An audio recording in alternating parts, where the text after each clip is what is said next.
Radhe Radhe everyone. घर में सुख समृद्धि और धन की बरकत के लिए महिलाएं दशा माता का व्रत और पूजन करती हैं। होली के 10 दिन बाद दशमी को दशा माता का व्रत पूजन किया जाता है। कुछ लोग होली के अगले दिन से ही यानी दुलंडी के दिन से पूरे 10 दिन तक दशा माता का व्रत पूजन करते हैं और ज्यादातर लोग दशमी तिथि के दिन, होली के बाद जो दशमी तिथि आती है उस दिन दशा माता का व्रत पूजन करते हैं। दशा माता का व्रत पूजन करने के लिए हमें पीपल के पेड़ का पूजन करना होता है। लेकिन अगर किसी कारण से आपके पास पीपल का पेड़ नहीं है, आप मंदिर वगैरह में नहीं जा सकते हैं, तो घर पर ही हम दशा माता का पूजन कैसे करेंगे ये आज हम वीडियो में देखेंगे। तो देखिए, दशा माता का पूजन करने के लिए सबसे पहले हमें 1 लोटा जल चाहिए होगा, देसी घी का दीपक चाहिए, गेहूं हमें चाहिए होंगे, तिलक करने के लिए रोली और हल्दी हमें चाहिए होगी। इसके साथ ही डोरा बनाने के लिए हमें कच्चा सूत चाहिए। कच्चा सूत ना हो तो आप कलावा भी ले सकते हैं। तो यहाँ पर मैंने कलावा ले लिया है। साथ में ही हमें 10 सिक्के चाहिए होंगे, कोई भी सिक्के आप 10 ले सकते हैं। आटे से बनी हुई कोई भी मिठाई जैसे पूड़ा वगैरह हम 10 लेंगे, तो 10 पूड़े मैंने ले लिए हैं। इसके साथ ही हम श्रृंगार का सामान लेंगे। मेहंदी लेना जरूरी है, मेहंदी तो आपको लेनी है, बाकी आप कोई भी चीज़ ले सकते हैं। साथ में ही हमें पीपल का पेड़ चाहिए होगा। अगर आपके पास पीपल का पेड़ है तो बहुत अच्छी बात है, लेकिन अगर पीपल का पेड़ नहीं है तो कोई बात नहीं, आप पीपल का पत्ता ले लीजिएगा। 10 पत्ते ले सकते हैं, 10 ना मिले तो 1 पत्ता आप ले लीजिएगा। पीपल का पत्ता भी थाली में रख के आप पूजन कर सकते हैं। तो यहाँ पर मैंने पीपल का पत्ता ले लिया है। तो देखिए, अब हम पूजा शुरू करते हैं। तो घर पर ही आप पीपल का पेड़ ले लीजिएगा।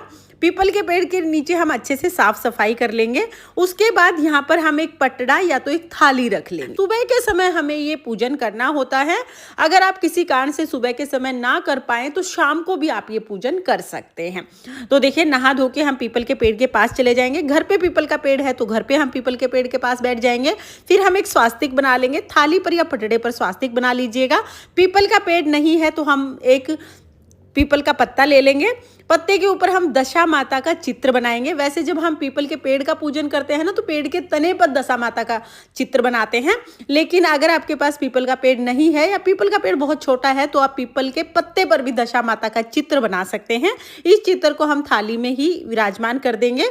स्वास्तिक के ऊपर हम गणेश जी को विराजमान करेंगे। गणेश जी नहीं है तो आप सुपारी से या तो मिट्टी की डली से भी गणेश जी बना सकते हैं। फिर हम हाथ जोड़कर दशा माता से विनती करेंगे, हे माता, आज मैं आपका व्रत पूजन कर रही हूँ। आप मेरे घर में सुख समृद्धि और अन्न धन दे और मेरी गलतियों को क्षमा करें।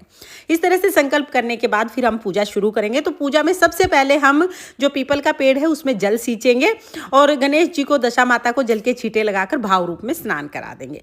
फिर हम देसी घी का दीपक जलाएंगे। उसके बाद फिर हमें वस्त्र के रूप में कलावा यानी मोली समर्पित करनी है। तो गणेश जी को, दशा माता को और जो पीपल का पेड़ है उसको हम मोली समर्पित कर देंगे। तो यहाँ पर अगर आपके पास चुनरी है तो दशा माता को चुनरी चढ़ा दीजिए, नहीं तो आप मोली समर्पित कर सकते हैं। फिर हम तिलक लगाएंगे। तो सबसे पहले हम हल्दी से तिलक लगाएंगे। दशा माता के व्रत में 10 अंक का बहुत ज्यादा महत्व है। तो पहले हम हल्दी से 10 टिक्की लगाएंगे। उसके बाद फिर हम रोली से सबको तिलक करके रोली से 10 टिक्की लगा देंगे और फिर हम मेहंदी से 10 टिक्की लगाएंगे। तो देखिए, हल्दी से और रोली से टिक्की लगाना जरूरी है, तो ये आप जरूर लगाइए। मेहंदी से भी आप टिक्की लगा सकते हैं, तो मेहंदी से भी आप लगा दीजिएगा। आप चाहें तो आप काजल से भी लगा सकते हैं। तो आप चाहें तो आप सभी चीज़ों से टिक्की लगा दीजिए, नहीं तो आप सिर्फ हल्दी और रोली से भी टिक्की लगा सकते हैं। तो यहाँ पर हमने हल्दी, रोली और मेहंदी से 10-10 टिक्की लगा दी है। अब हम दशा माता का डोरा बनाएंगे। तो आप कच्चे सूत से बना सकते हैं या तो आप कलावे से बना सकते हैं। कच्चे सूत से डोरा बना के मैंने पहले आपको दिखा दिया है। अभी मैं कलावे से डोरा बना देती हूँ। तो देखिए, मेरे पास जो एक कलावा है ना, इसमें 5 तार हैं। एक धागे में 5 तार हैं। 10 तार का डोरा हमें बनाना है। 10 तार लेने हैं तो इसको डबल कर लेंगे। धागा थोड़ा बड़ा लीजिएगा ताकि डोरा अच्छे से बन जाए। अब इसमें हम 10 गांठ लगा लेंगे। तो देखिए, हम इसमें 10 गांठ लगा के डोरा बना लेंगे। इस तरह से हमारा डोरा बन जाएगा। इस डोरे को हमें हल्दी से रंगना होता है। तो आपने कच्चा सूत लिया है तो उसे अच्छे से रंग लीजिएगा। कलावे से बना रहे हैं तो पहले से रंगा हुआ है, इस पर आप हल्का सा हल्दी का टीका लगा लीजिएगा। अब इस डोरे को भी हम थाली में रखेंगे। डोरे पर भी हम रोली से तिलक लगा देंगे। हल्दी हमने पहले ही लगा दी है। इसके बाद फिर हम गेहूं लेंगे और गेहूं से 10 कुड्ढी लगाएंगे। छोटी छोटी सी 10 कुड्ढी हमें गेहूं से लगानी है। आप सीधा एक लाइन में भी लगा सकते हैं या आगे पीछे भी लगा सकते हैं। टोटल 10 कुड्ढी गिन के हम लगा देंगे। फिर हमें भोग चढ़ाना है, तो भोग में हम आटे से बनी हुई कोई भी मिठाई ले सकते हैं। तो यहाँ पर हमने आटे से पूड़े बना लिए हैं, तो आप पूड़े गुलगुले बना सकते हैं। 10 पूड़े मैंने यहाँ पर लिए हैं। अगर आप आटे से हलवा बनाते हैं तो हलवे की भी 10 चम्मच हमें लेनी होती हैं। तो यहाँ पर 10 पूड़े मैंने ले लिए हैं, भोग चढ़ा देंगे। उसके बाद फिर हम 10 सिक्के लेंगे। कोई भी सिक्का आप ले सकते हैं, कम ज़्यादा कितने के भी हो सकते हैं, गिनती में 10 होने चाहिए। 10 सिक्के हमने चढ़ा दिए हैं।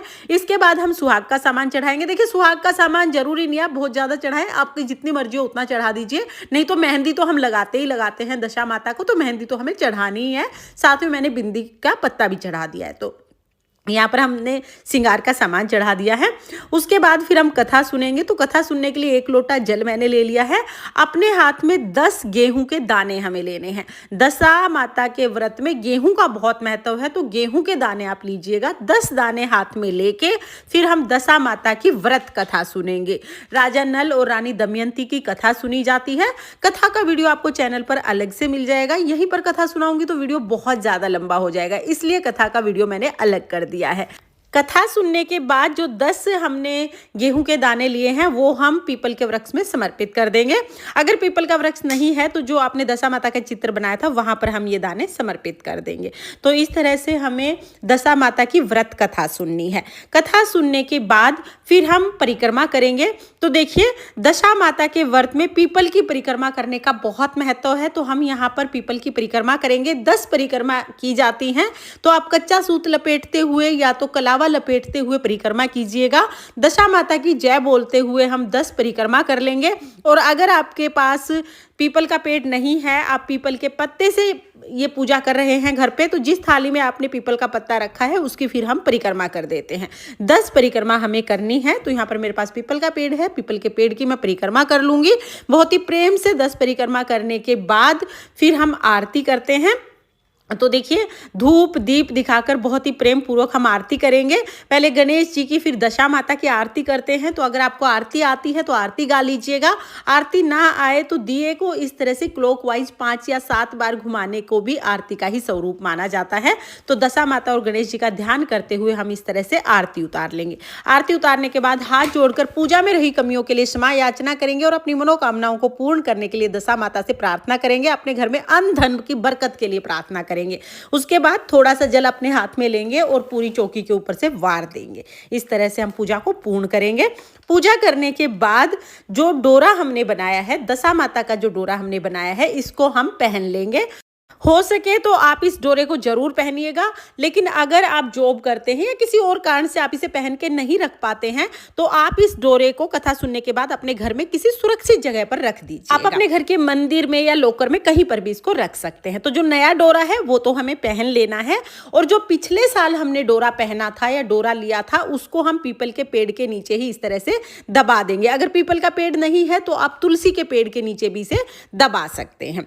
तो इस तरह से हमने ये जो पिछले साल का डोरा है ये दबा दिया है। पहले हमें नया डोरा पहनना है, उसके बाद ये डोरा दबाना है।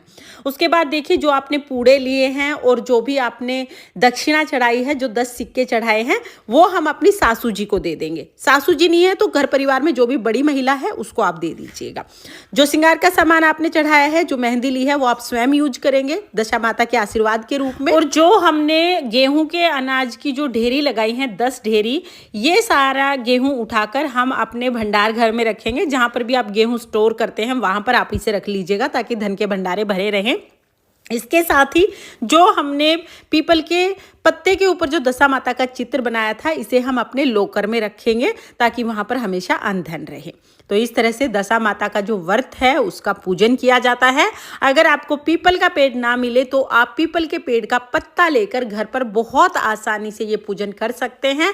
आप चाहें तो आप 10 पत्ते ले लीजिए, 10 पत्ते मिले तो बहुत अच्छी बात है, नहीं तो आप 1 पत्ता भी ले सकते हैं। मेरे पास यहाँ पर पीपल का पेड़ था तो मैंने 1 पत्ता ले लिया है। दशा माता की व्रत में एक समय भोजन करना होता है, पूरा दिन व्रत करना है, एक समय भोजन करना है।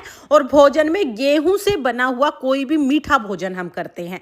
दशा माता के व्रत में नमक नहीं खाया जाता है, एक समय मीठा भोजन किया जाता है। और दशा माता के व्रत का उद्यापन नहीं किया जाता, जब तक सामर्थ्य है तब तक ये व्रत किया जाता है। हो सके तो आप दशा माता का व्रत जरूर कीजिएगा। लेकिन अगर किसी कारण से आप व्रत नहीं कर सकते हैं तो भी आप दशा माता का पूजन जरूर कीजिएगा और कथा सुन के दशा माता का डोरा जरूर लीजिएगा, ताकि घर में अन्न धन के भंडारे भरे रहें और सुख समृद्धि बनी रहे। फ्रेंड्स, ये थी दशा माता के व्रत की बहुत ही सरल पूजा विधि। आपको ये पूजा विधि कैसी लगी कमेंट करके जरूर बताना। अगर ये वीडियो आपको पसंद आई हो तो प्लीज वीडियो को लाइक कर देना और चैनल को सब्सक्राइब कर लेना। दशा माता की कृपा आप पर सर्वदा बनी रहे। राधे राधे।